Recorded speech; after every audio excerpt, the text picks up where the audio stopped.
Welcome, my name is Johan Norberg and this is my first lecture for the Liberal Academy called What is Globalization? An Introduction. Globalization is one of the most talked about phenomena in the last few decades in world politics and world economics. But what is it? Most people focus on one of the things that begin to travel across borders more than they used to do. Often it's about different relations between various governments in the world.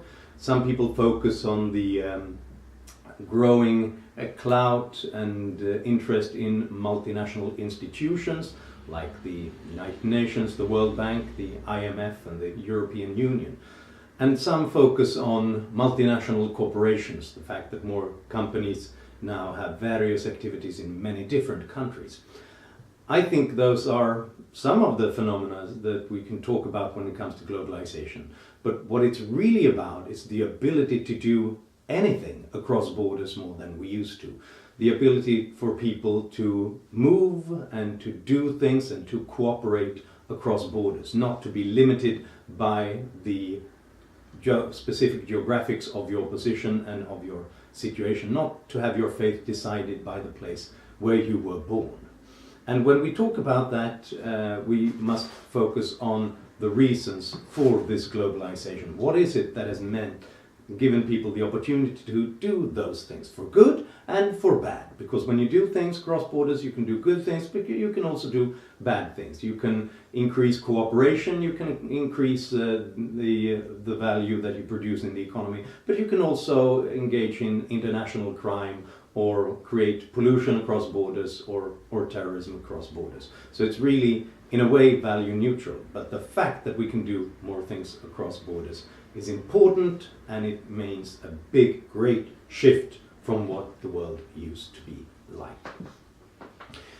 Let me first focus on the technological preconditions for globalization in our world, which is a result of growing communications technologies and an increase in the ability to transport things, people, goods across borders. It is about the growing efficiency of different transport technologies, like the growing efficiency of air flight, the deregulation of air flight, which has meant that the price of traveling across borders is now so low that poor students can fly away to another country and protest against deregulation of air flight and other things. It's a big shift. It used to be called the jet set, the small elite that was so wealthy that they were able to fly on jet planes to other places. But the two most important technological shifts that were important for globalizations I would like to focus on are we can both take as a starting point the year of 1956. Because in 1956, it was a totally different world. When it comes to communication, let us start with communication. In 1956, the telephone cable under the Atlantic Ocean could only carry 36 phone calls at the same time. 36 phone calls. That makes it quite difficult to integrate markets, to be able to cooperate with others, to be able to get your goods from another place or synchronize prices or anything like that, to source labor from another country, from another continent. Only 36 calls at the same time could be made between Europe and the Americas. Which meant that if you were a student in another country, it was difficult to get access to the Atlantic cable and be able to call home. But it was also difficult to have any kind of international economic cooperation going. 15 years later, it was possible to have 4,000 phone calls going on at the same time because of an increase in the efficiency of the Atlantic cable. But the big shift came with fiber optics cables, making it possible to have millions of calls at the same time, and also lower the price by something like 99.9%. Suddenly then it's possible to be in constant contact with other places, to learn about what is going on, to learn about the shifting prices, to learn about what they are able to do that might help you out. And with the World Wide Web, with the internet, it was suddenly possible to stay in touch with all parts of the world at the same time, which makes it possible with international organizations, multinational companies and all kinds of cooperation across the borders. So that's communications, which is very important, but also the ability to move things around, to move goods across borders. And there the biggest change of all the technologies is the creation, the invention of the container, of container shipping. The big metal box that was actually invented in 1956, the very same year that the Atlantic cable could only carry some few phone calls. In 1956, this suddenly happened. Before the container, what you had to do was to put all the things that you wanted to ship to another part of the country or to another country altogether. You had to carry them from the factory to the truck. You had to offload it manually. You had to lift it into the ship, the boat that is going to another country. It took a lot of time. A boat had to stay in the harbor for something like a week. It was incredibly expensive. It took a lot of muscle power. It was a heavy load, and it was also something that meant that you couldn't really scale it up to a really large scale. But in 1956, the American trucker Malcolm McLean, he had the idea of having a metal box that you could just hold onto the truck and then hoist it straight into the cargo hall of the truck. Overnight, he lowered the cost of loading and offloading a boat by something like 97%. This makes a huge difference because it's difficult to be the best in all kinds of things, to be able to produce a computer all together with all its components and have everything in one place, in one country, in one company. So only a few countries, only a few economic centers in the world before 1956 were able to really have a high technological production going. But suddenly with the container it was possible to specialize and just perhaps be able to be the best when it came to one specific part of the computer, one specific component, and just put it into the container and send it to the other side of the planet. And then suddenly more countries were able to be a part of the global economy. More countries were able to use their labor, to use their ideas to be a part of the world. And then at the same time we had a reform, a deregulation of logistics, of transports generally, so that it was suddenly possible for one company in Shanghai, in China, to make an agreement with one company and say, we want these goods shipped to a specific address in San Francisco. And then that company was suddenly able to hire all the trucks, the boats, the railways, everything, and send it over there and give just one invoice to this company in Shanghai. That makes a big difference. Then everybody, even if they're inland, they can use imported components, they can also export to other parts of the planet.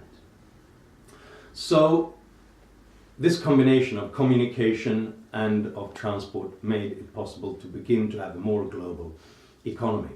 We had new competitors, we had freer prices, we had a possibility for more countries to participate. It was possible for countries without much access to capital and technology to start exporting clothes, toys, simple manufacturing. But when you start a factory which produces toys, you also have a factory that's able to produce high technology in the future. If you have harbors and containers that ship simple goods like garments, clothes, then you can in the future also use those harbors to export cell phones or iPhones to another part of the planet. So these technological preconditions were incredibly important for what we call globalization. But there were also important political constraints to globalization that had to be reformed, that had to be dealt with. It does not help much having access to this technology if you cannot use it. The internet is a great thing, but what if you live in Cuba or in North Korea and you're not allowed to have access to it? The container is an amazing thing, but if you live in Zimbabwe, the cost of just sending that truck with a container across the border with vegetables or something, some kind of good in it, is the cost in tariffs, in license requirements, in corruption, in taxes, is actually higher than sending it all the way from South Korea, South Africa to Sweden or the Americas. So you also need liberalization of the economy, liberalization of these technologies, and the democratic revolution and the liberal revolution that the world has seen since the 1970s has made that possible. It's difficult to remember now, but in the mid-1970s, many people thought that we wouldn't see more of liberal democracy in the world. The US ambassador to the United Nations, Daniel Patrick Moynihan, said in 1975 that he thought that democracy was increasingly tense to the condition of the monarchy in the 19th century, a holdover form of government, one which persists in isolated or peculiar parts of the planet. And he concluded that it has simply no relevance for the future, because at that time the Soviet Empire was strong and it began to expand into Vietnam, Cambodia and Laos, and Latin America was ruled by military dictatorships, the Central and Eastern Europe was ruled by dictators. Even India experienced a period of dictatorship at that time. But then it happened, because people fought for their freedom, because more well-educated and richer people, they demand more freedoms in their own lives, and also because they were inspired by others. Communications technologies and a new global media told the world about what was happening in other places. And in the 1980s, communism collapsed, the Soviet Union was dissolved, military and fascist regimes collapsed, apartheid was abolished in South Africa, and we had more democracy in Africa generally. And the big, gigantic economies of India and China that used to live under self-imposed isolation from the rest of the world, they began to liberalize their economies. And rich democracies also opened their markets to more free trade and open financial markets to the rest of the world. In the year 1900, more than 100 years ago, around 0% of the world's population lived in a real democracy with one man and woman, one vote. Because women was most often excluded, and even in those few places where they had the franchise, minorities, ethnic minorities or the poor were excluded from elections. By 1950, 31% of the world's population lived in democracies, and by 2000, 58% of the world population did, according to Freedom House, the civil liberties watchdog. Today, even the remaining dictators have to pay lip service to democracy as an ideal and hold staged elections. And even though they try to control the discussion and censor the internet, people know more about what is going on in the world than ever before. And they have begun to liberalize their markets, even in the most controlled state capitalist or socialist economies, because they've realized that they can gain so much by participating in the global economy. So what does all this mean? If we have this technological change that makes it possible for more people to do more things across borders, and also a political revolution and liberalization that has given, even though it's not perfect, it hasn't reached everybody, it has meant more opportunities for people to do things, to get access to the knowledge, the ideas, the technologies of other places. What does this mean? Well, let's look a little bit at how globalization in many instances sets people free. Because more people can now participate, communicate and cooperate across borders than ever before. And therefore they can also learn more from others than they used to do. They are not limited to the ideas and the technologies that were developed close to them by their own nationalities. Suddenly it means that people can have access to the latest knowledge, and they can use that to improve their businesses, their culture, their research, their societies. That is what globalization, the biggest potential of globalization, being able to use the brain, the talent, the hard work of people, even though they do not live in your vicinity. One of the biggest changes is that it means an economic catch-up. It's easier for poor countries to catch up with the richer, because they can now use and get access to the ideas, the research, the technology that it took other countries much longer time to get access to. Between 1960 and the end of the 1990s, rich countries grew faster than the poor. Only 30% of low and middle income countries grew faster than the United States. It was still a world where people were limited to, most often, to the technologies, the businesses that were close to them. But since the year 2000, 90% of the low and middle income countries have grown faster than the United States, on average by 3%.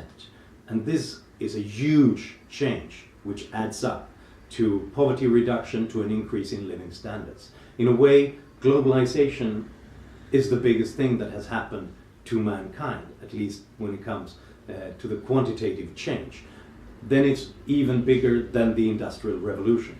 Because what was the Industrial Revolution of the late 18th and early 19th century really about? It was about around 200 million people in Europe and North America, about 200 million people, and it took around 50 years on average to double their income. China and India has now done the same thing, 5 times faster with 10 times more people. China and India alone, and then we have all the other low and middle income countries that have done that. So they've done it 5 times faster with 10 times more people. That adds up to a change that is 50 times bigger than the Industrial Revolution.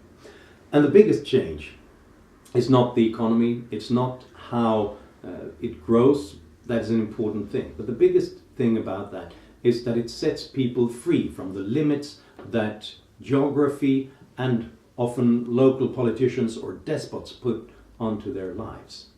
Bill Gates of Microsoft fame put it thus recently: if I had to pick a place in the 1950s where I was born, if I could choose between being of average talent in a small American city and being a genius in one of the low and middle income countries around the world, I would have preferred to be of average talent in a small American city, because there you had access to all the things that made you more productive and made your life easier and better. You had access to capital, technology, education, businesses that could provide you with the know-how and the technology to make your life more productive so that you could get a higher wage. Today, he says, I'd rather be that genius in an Asian country, an African, a Latin American, a South American, or Eastern European country. Because now, when borders are more open, when capital and technology and businesses can move about the world and people can move, then it's possible for capital to find talent almost wherever it hides.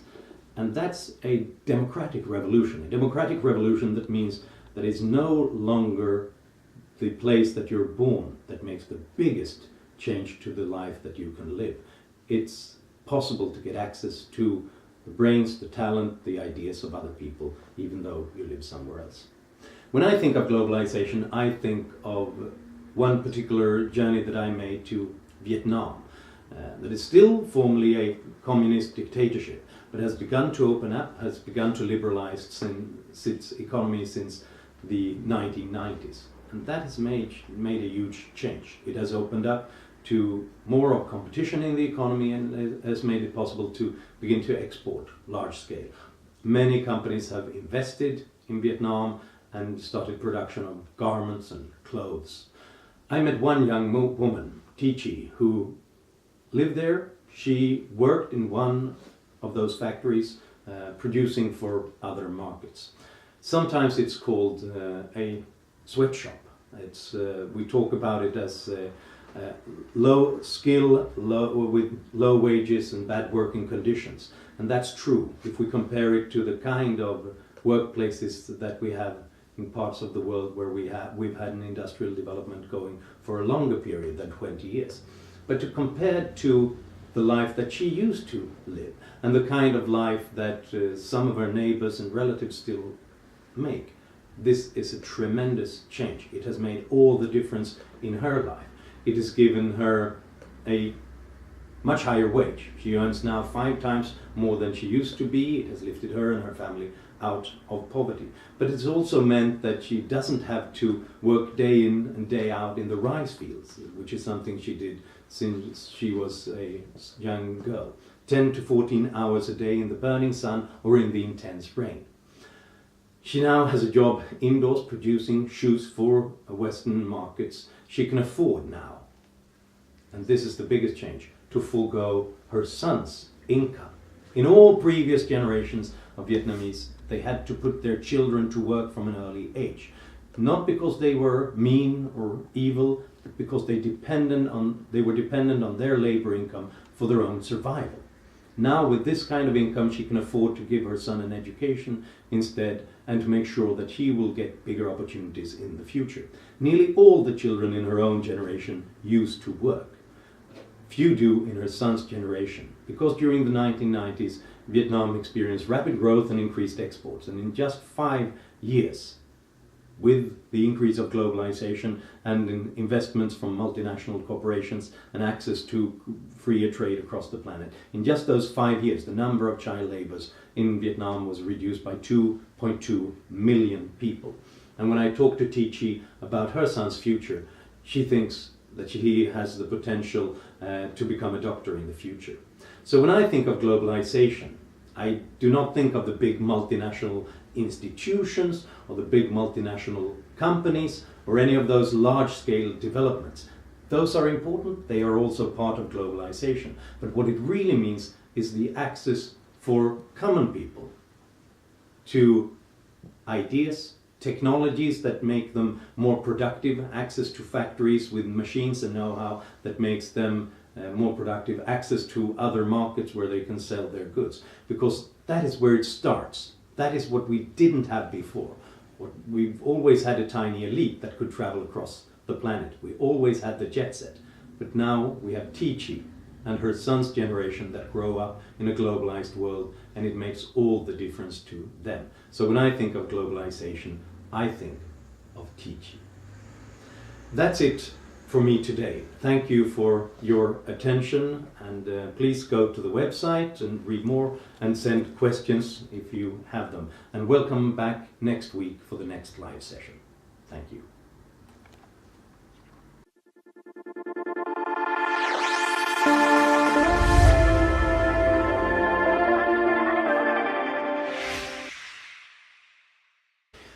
Let me first focus on the technological preconditions for globalization in our world, which is a result of growing communications technologies and an increase in the ability to transport things, people, goods across borders.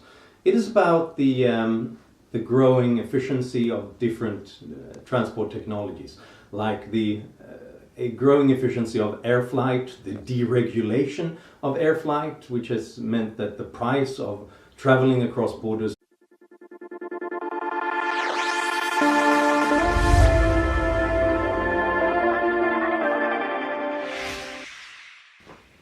Welcome, my name is Johan Norberg, and this is my first lecture for the Liberal Academy, called What is Globalization? An Introduction.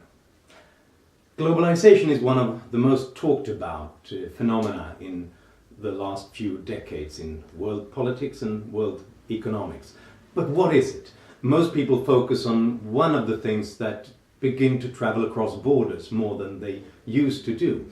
Often it's about different relations between various governments in the world. Some people focus on the growing clout and interest in multinational institutions like the United Nations, the World Bank, the IMF and the European Union. And some focus on multinational corporations, the fact that more companies now have various activities in many different countries. I think those are some of the phenomena that we can talk about when it comes to globalization. But what it's really about is the ability to do anything across borders more than we used to. The ability for people to move and to do things and to cooperate across borders, not to be limited by the specific geographics of your position and of your situation, not to have your fate decided by the place where you were born. And when we talk about that, we must focus on the reasons for this globalization. What is it that has meant given people the opportunity to do those things for good and for bad. Because when you do things cross borders, you can do good things, but you can also do bad things. You can increase cooperation, you can increase the value that you produce in the economy, but you can also engage in international crime or create pollution across borders or terrorism across borders. So it's really, in a way, value neutral. But the fact that we can do more things across borders is important, and it means a big, great shift from what the world used to be like.